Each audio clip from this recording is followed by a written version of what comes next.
Եթե խոսենք տնտեսությունից, ապա շատ վատ է, որ մեր ամենախոշոր հարկատուն առևտրային ընկերություն է։ Պատկերացնում եք, հեռախոսներ առնող եւ վաճառող ընկերությունը մեր ամենախոշոր հարկատուն է։ Առհասարակ հրապարակվեց 1000 խոշոր հարկատուների ցանկը եւ եթե մենք ուսումնասիրենք առաջի տասնյակը, ապա պատկերացում կկազմենք մեր տնտեսական կառուցվածքի մասին։ Նշեցի, որ առաջին հորիզոնականը զբաղեցնում է առևտրային կազմակերպություն, ինչը վատ է,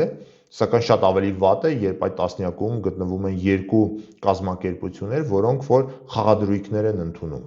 Պատկերացնում եք, մեր երկրում ինչքան խաղադրույք է իրականացվում,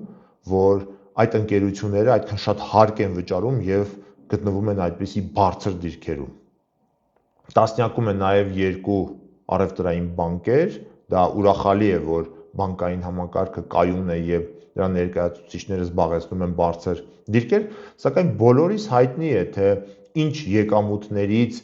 վճարված հարկերն են, որ նրանց բարձրացրել են այդպիսի բարձր տեղեր։ Բնականաբար դա վարկերն են մեր բնակչությանը տրվող եւ ցավալին այն է, որ այդ վարկային ընդհանուր պորտֆելում ամենամեծ բաժինը սպառողական վարկերն են, ամենաթանկ սպասարկվող, իդեպ դա սպառողական վարկերը մոտ 1.8 տրիլիոն դրամով հասել է իր պատմական մաքսիմումի։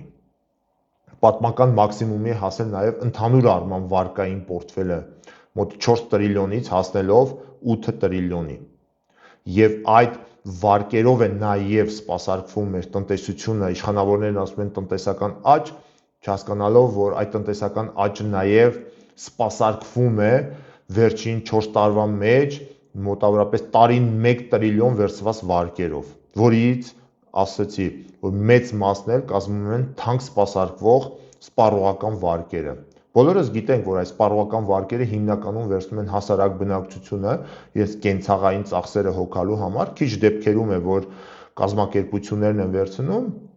իրենց ընթացիկ ծախսերը սպասարկելու համար, բայց հիմնականում սպասարկվում է հասարակ բնակչության կողմից, բայց չէ որ դրանք մի օր պետք է փակվեն։ Եվ դրանք իրոք պատուհաս են դարձել մեր բնակչության համար։